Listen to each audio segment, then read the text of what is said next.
De acordo com a OMS, as evidências científicas indicam que as perturbações mentais e comportamentais são desenvolvidas no cenário de complexas interações entre fatores genéticos e sociais. A ansiedade e a depressão, por exemplo, podem ser resultados da incapacidade de enfrentar os fatores de estresse. O pleito de uma vaga na universidade e os desafios existentes no ensino superior podem, a depender das situações, se caracterizar como fatores de estresse.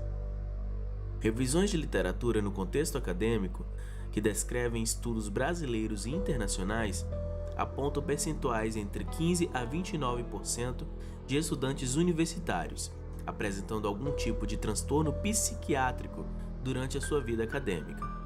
De tal maneira, é imprescindível oferecer serviços de apoio ao discente e avaliar as condições psicológicas dos estudantes durante a graduação. O que normalmente a gente chama de estresse bom são aquelas reações fisiológicas que, em geral, sinalizam que você precisa se preparar para alguma coisa que vai acontecer. Essa coisa pode ser de vários níveis. Pode ser, por exemplo, um cachorro bravo correndo atrás de você, uma vaca louca correndo atrás de você, e aí você precisa se preparar, né? Fisiologicamente, o que você tem? Você tem uma dilatação de pupila, você tem um deslocamento do fluxo sanguíneo maior para os músculos esqueléticos, para a pele. Então você tem toda uma reação que a gente chama de reação do pânico, que é exatamente para que você consiga sair bem daquela situação de perigo. Essa reação é semelhante quando você tem, por exemplo, um concurso. Eu vou prestar um concurso público importante para mim.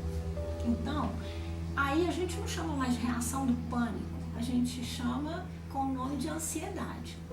Eu me sinto estressado 24 horas por dia.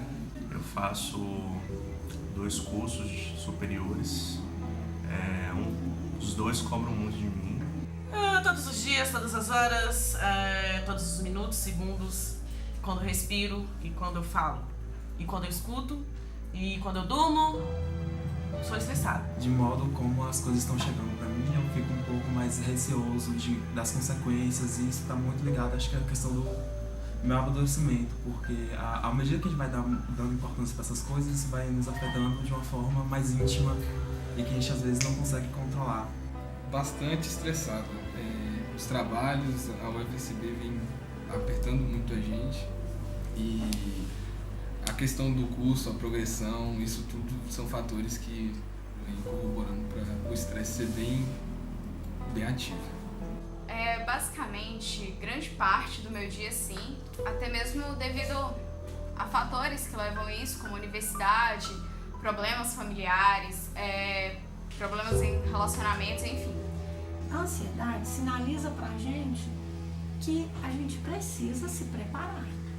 Você já imaginou uma pessoa ansiedade zero?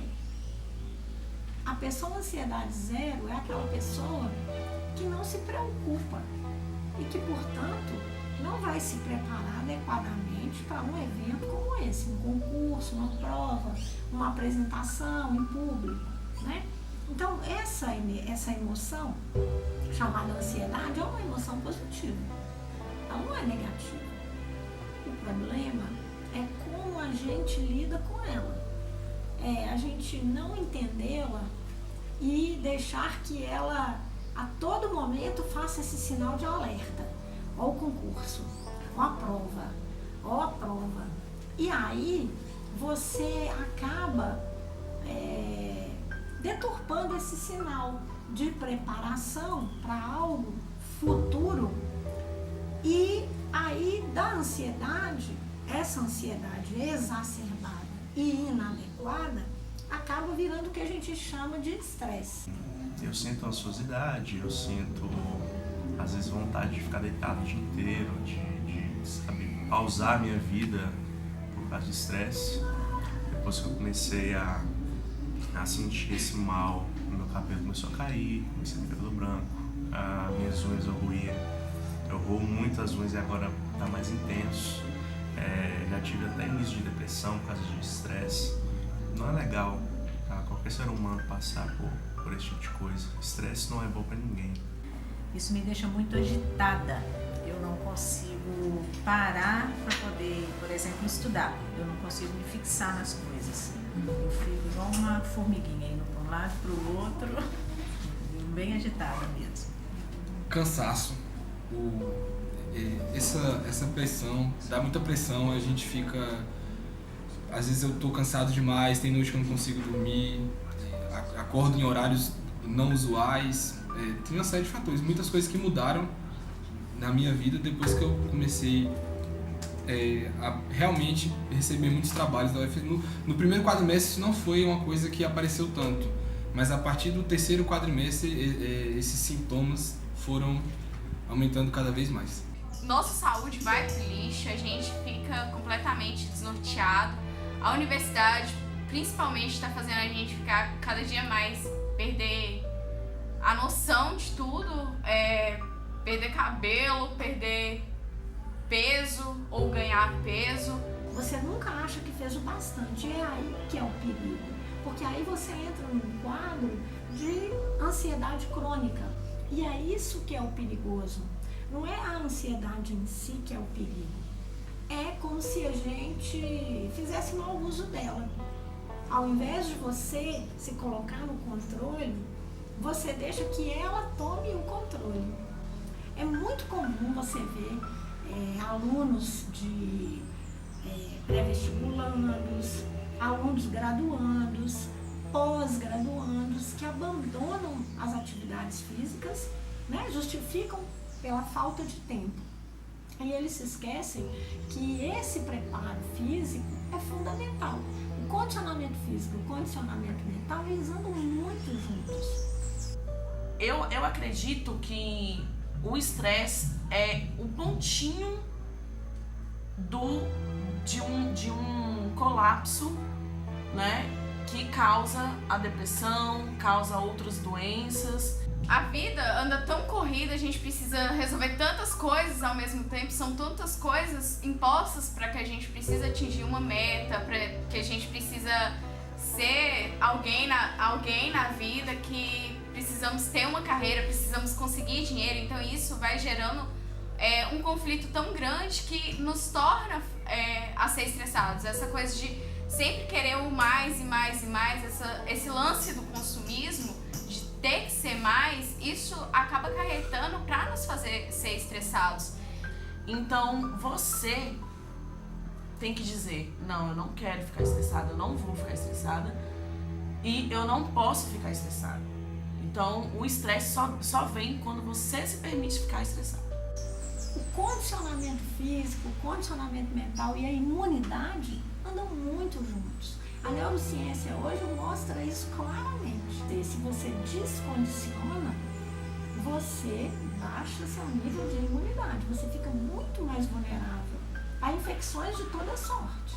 Quando você está estressado, você joga na corrente sanguínea várias substâncias, a maioria delas mediadores, neurotransmissores do sistema simpático, né? Um exemplo mais conhecido são as catecolaminas. Qual o efeito delas? Elas têm o efeito de provocar essa reação que a gente falou anteriormente de pânico, que é o aumento da frequência cardíaca, a dilatação pupilar.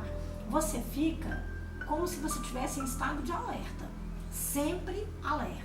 Isso aumenta muito a tensão muscular dos músculos esqueléticos.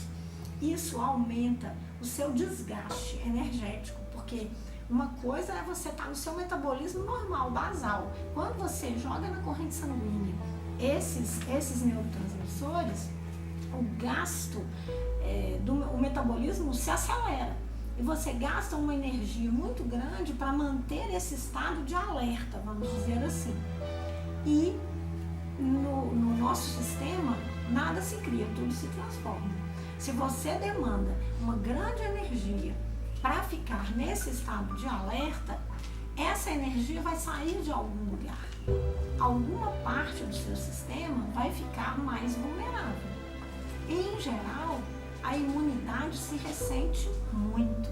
E você acaba abrindo a possibilidade de pegar uma infecção oportunista, como as cândidas, o herpes zoster, várias infecções que vão piorar, vão agravar o seu estado geral, vão comprometer o seu bem-estar. Quando estamos expostos a situações de estresse emocional, emitimos respostas pertinentes ao nosso organismo. Uma dessas respostas é um mecanismo de luta ou fuga.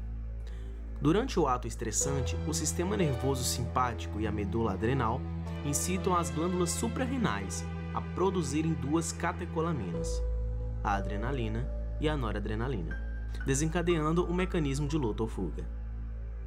A primeira resposta é oriunda de uma ativação do sistema nervoso simpático, que faz com que libere a adrenalina na corrente sanguínea pela adrenal. Posteriormente, se eleva a pressão arterial sistêmica, da qual é regulada por ações do sistema renina e angiotensina, e eleva a taxa de açúcar no sangue, modulada pela liberação do cortisol, também liberado pelas suprarrenais. A glândula pituitária libera o hormônio e também neurotransmissor ocitocina, funcionando como anti-inflamatório natural para as paredes vasculares, evitando complicações futuras.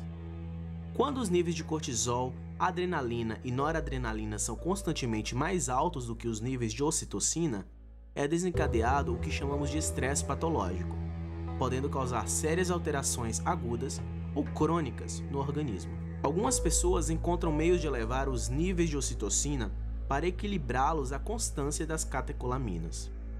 Eu fumo, e sei lá, eu vejo série, faço alguma coisa que me distrai, que me tira totalmente da rotina. Fumo maconha e faço sexo. Esportes são coisas que me dão um relaxado, faz esquecer um pouco.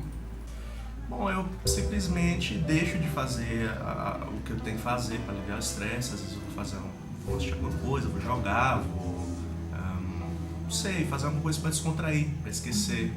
Às vezes não dá certo, mas a gente tenta, né? Eu tento no máximo sair da rotina, ir pra festa, conversar, sair, beber mesmo, encher a cara, tentar esquecer um pouco do mundo.